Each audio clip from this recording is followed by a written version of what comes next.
Coming to our topic. So how many of you have popped in Combiflam before going to a dentist? I'm sure many of you have. So in fact, before by the definition going by preemptive analgesia, it means that an analgesic intervention is started before the noxious stimulus arises in order to block the peripheral and central nociception. Now, this is our IIT definition. In a simpler form, it is the administration of analgesia before the surgical incision to prevent the requirement of postoperative analgesia or to provide a comfortable postoperative environment to the patient. So this is our Rancho definition. It is simple as sir has said, before the surgical incision, blocking the nociceptive receptors for pain. Now, going by the traditional definition of anesthesiologist in the OT, it consists of just maintaining homeostasis for the patient and ensuring satisfactory conditions for the surgeon, that is relaxation and immobility.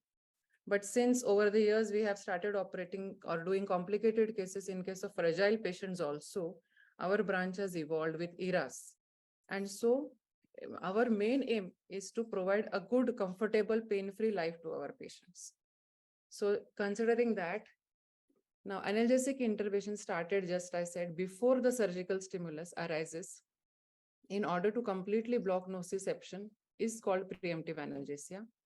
This afferent blockade of nociception impulses is then maintained throughout intraoperative. So it is preoperative, intraoperative, and it is even extended postoperative. After this, a wider concept came in which it is called as preventive analgesia, is where the timing of analgesic administration is not critical. It is given throughout the perioperative period. And then actually the difference between preemptive and preventive analgesia is like the timing is not important at all. Second, the efficacy and duration of analgesic intervention are more important than the effect on the timing of the preoperative. So totally preemptive is become a part of preventive analgesia. Now the history and the studies, why they are less, because they have to be conducted in animal species and then we are not even recording. So, but the roots, they were directly started from 1913 by Kreil. It was further developed by Wall and Wolf, who suggested simple changes in the timing of treatment.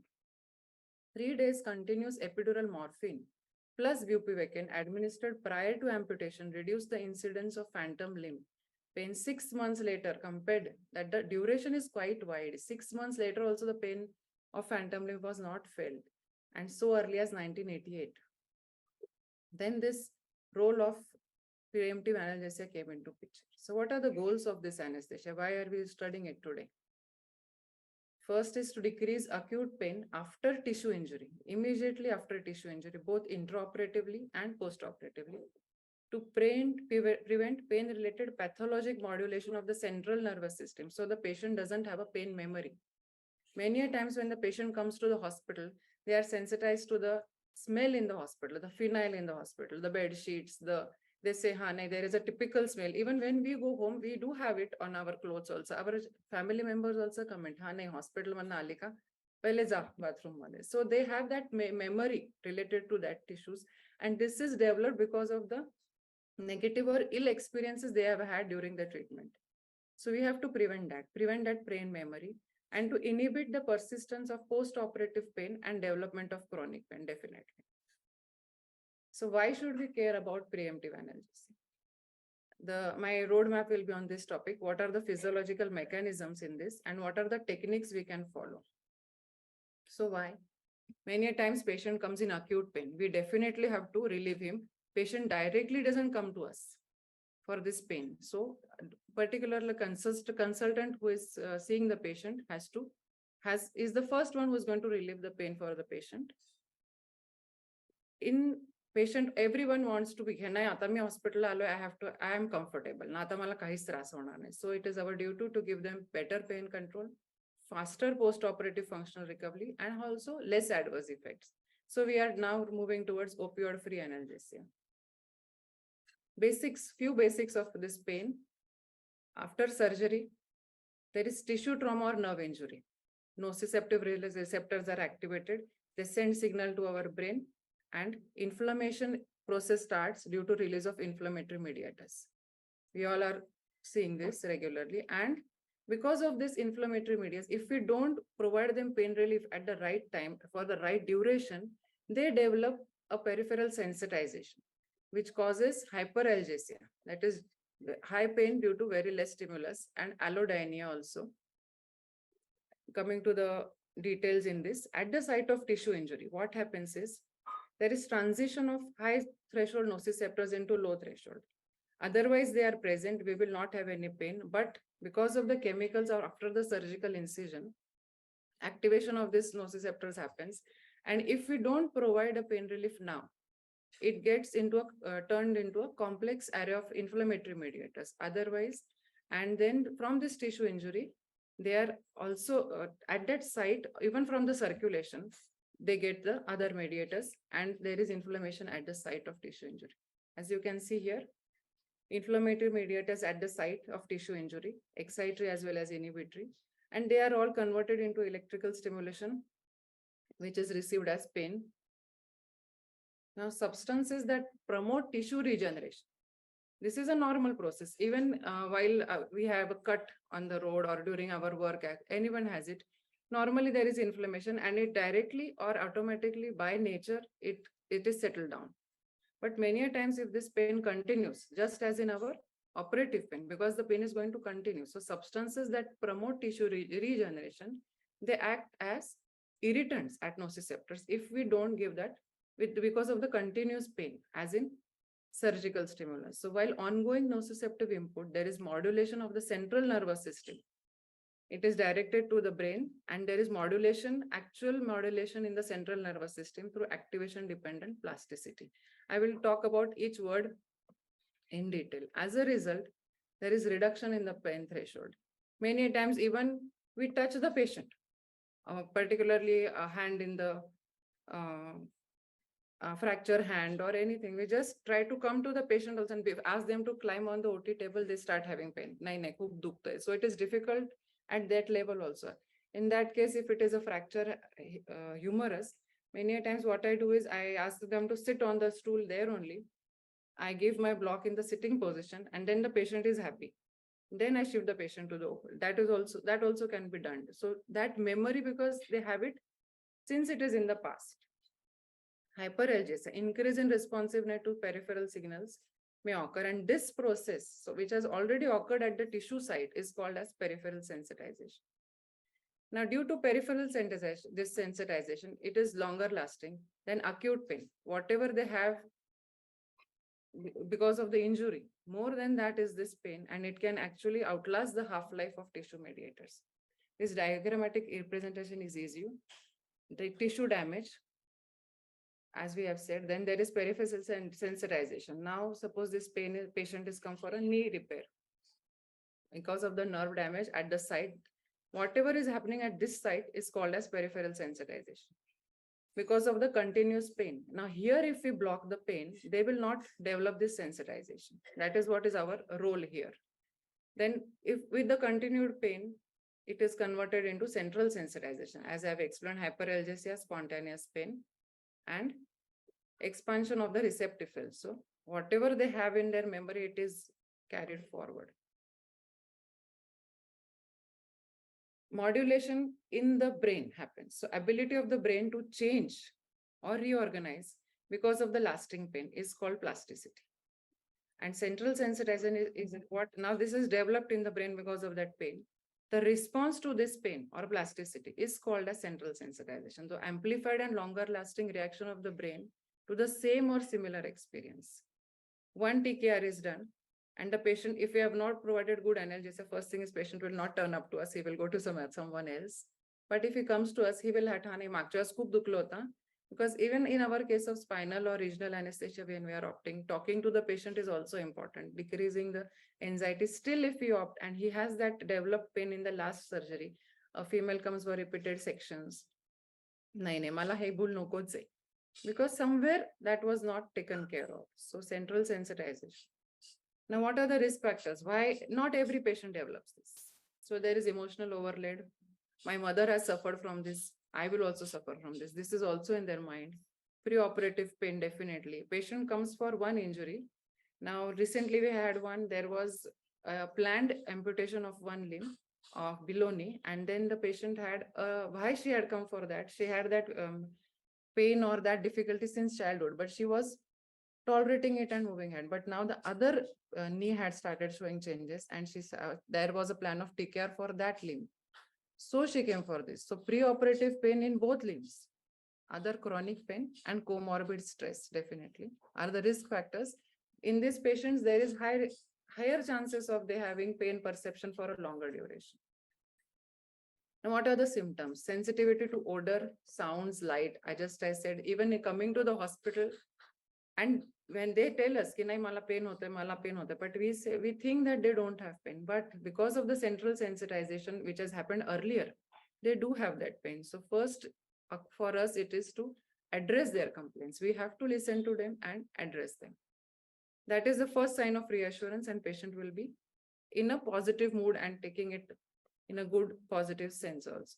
Poor short-term memory and concentration. Emotional distress like anxiety, depression, very well seen in our OT patients. Widespread pain, हे पण दुखतंय, मग ना इथेच दुखतंय, असं पण आपल्याला अनुभव येतात. Poor sleep and fatigue, definitely pre-op patient is very, very stressed. Either relatives are also stressed in that case. Many times I give this analgesia to the relative also. Abdominal and pelvic pain, कंबर दुखतच असते, and headaches.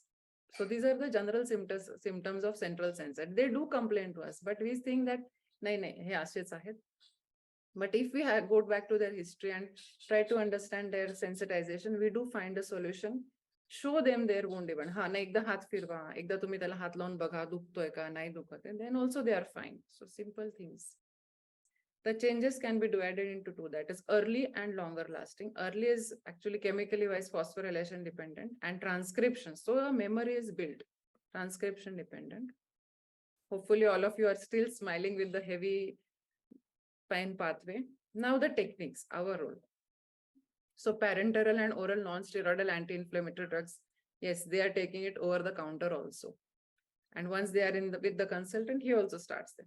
Intravenous and epidural opioids, NMDA receptor antagonists, local anesthetic in many ways, neuraxial blocks, wound infiltration, pre-incisional, post-incisional, intraperitoneal instillations in the capsule also we try to instill. The surgeon also does it. Systemic anti-epileptics, GABA analogs, very, very important, and recently very much developed in case of chronic pain also. So the NSAIDs, diclofenac. There are a few studies in which Salmon has used Salmonette and have used preoperative diclofenac effectively to reduce post-craniotomy headache even on the 5th post-operative day. Low dose ketamine. Ketamine plays a very important role. As I will explain it in detail also. Ketamine dissociative, as the word we have learned, it is dissociative anesthesia. So it plays a major role with a low dose, and with IVD diclofenac, improved post-operative analgesia even in laparoscopic cholecystectomy. It is found that oral celecoxib, 200 milligram, 2 hours before surgery, is better than using paracetamol 320 milligram or 2 hours before orthopedic surgeries. So celecoxibs come in a picture. And NSAID infiltrated gelatin hydrogel are still being studied in rat models. Opioids, better results with local anesthetics. Alone opioids are not showing good results, and we don't want also to continue with opioid analgesia. So, but scientifically also it is proved that if they are used with bupivacaine or local anesthetics, the results are better epidurally. It was also demonstrated pre-medication with sublingual morphine results in better control of post-operative pain compared to pre-medication with sublingual midazolam. NMDA, low-dose ketamine, 0.1 milligram as bolus, has opioid-sparing effect in opioid abusers, is seen.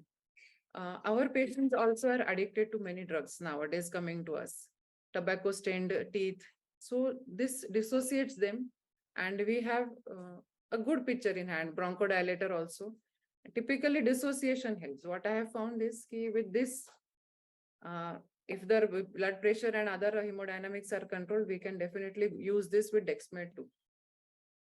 Also, ketamine low dose with diclofenac improves postoperative analgesia and laparoscopic cholecystectomy. Peritonsillar injection of bupivacaine and ketamine provided effective analgesia following tonsillectomy in children.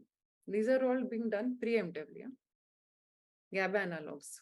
Gabapentin was used. Nowadays, we have shifted to pregabalin, rapidly absorbed with peak plasma concentration in just 1 hour.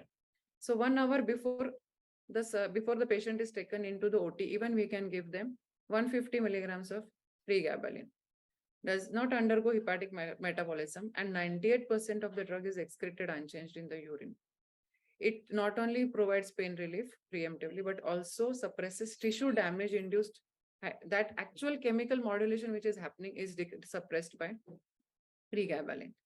Anxiolytic effect is an added advantage. Single dose of 150 milligram per orally 1 hour before surgery reduced the analgesic requirement for 24 hours. This duration is very, very important, and I have experienced it. These are few references for combination of pregabalin 75 and nitrocoxib. PG nerve, or it is above PG also. This we practice giving the patient once the patient is in the hospital preoperatively only, particularly HS. The next day before surgery in the night, we prescribe this to every patient, many a times to the relatives also if he is also anxious. So this helps. They have a good night's sleep. They are relaxed ki ha mala hospital asun पण झोप लागली, माझं दुखणं पण थांबलं. And we get that added advantage of blocking of nociception. Also, post-operative for 24 hours, the patient is comfortable.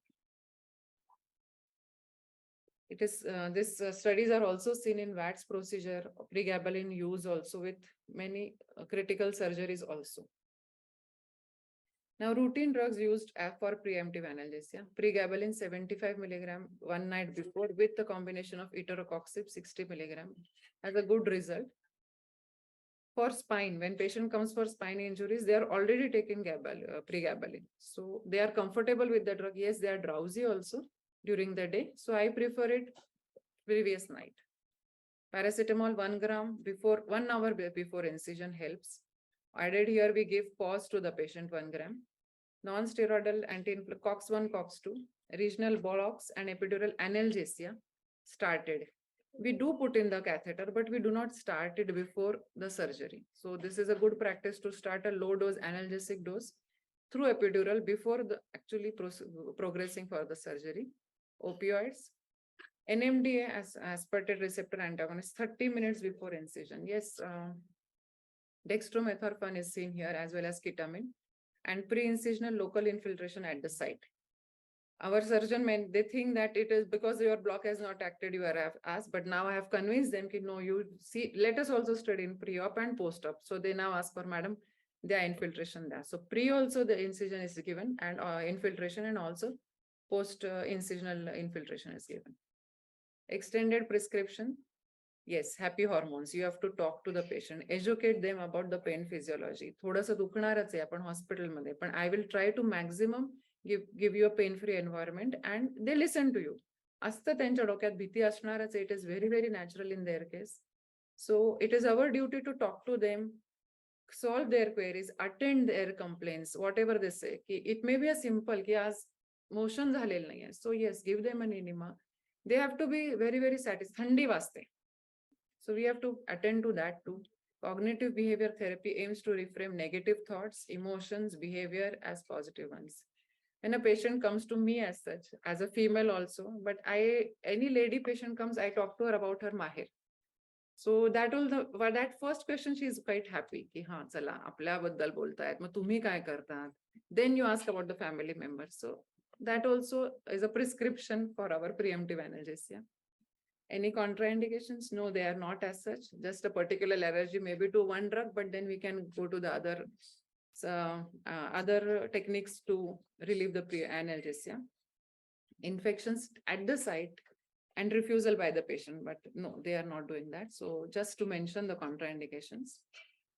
Take-home message from this talk will be preemptive analgesia and a wider concept of preventive analgesia can achieve a better pain control, faster analgesia, post-operative recovery, and leads to less adverse effect. They don't have nausea, vomiting. Our drugs are very safe now, so that is also prevented to a large extent. preventive analgesia focuses on the attenuation of receptors in throughout the perioperative period. And they are more important, concentrating on the efficacy and duration of the analgesic intervention, not the timing. So that is the change, only difference between preemptive and preventive analgesia. Efficacy of the analgesic drug is affected by patient's personality and behavior. Definitely it is affected. So our talking to the patient, our convincing, our way of even dressing up, talking, wishing the patient when you are enter the OT, it modifies the behavior of the patient. And how you treat your colleagues in the OT also, behavior with your mama, maushi, talking to them. And I have made a single change. In our OT, we do mention the patient's name on the whiteboard. We do write his surgeon's name, then what is the case. We also write that mobs, number of mobs or whatever we are planning. I go and write that patient is awake. So in block letters, everybody has to remember, although patient is we are doing the patient is regional and patient is sedated, but patient is awake. So what you talk, what you discuss in the OT, we have to be careful with it. And in a low voice, definitely light music is being played in the OT. So patients with less anxiety and depression are associated with lower levels of pain and lower use of opioid analgesia. In this, we have a happy patient, happy surgeon, and happy staff. Nobody is irritated if we talk well with them. Anesthesia is an art. Let's make it a masterpiece. Thank you so much.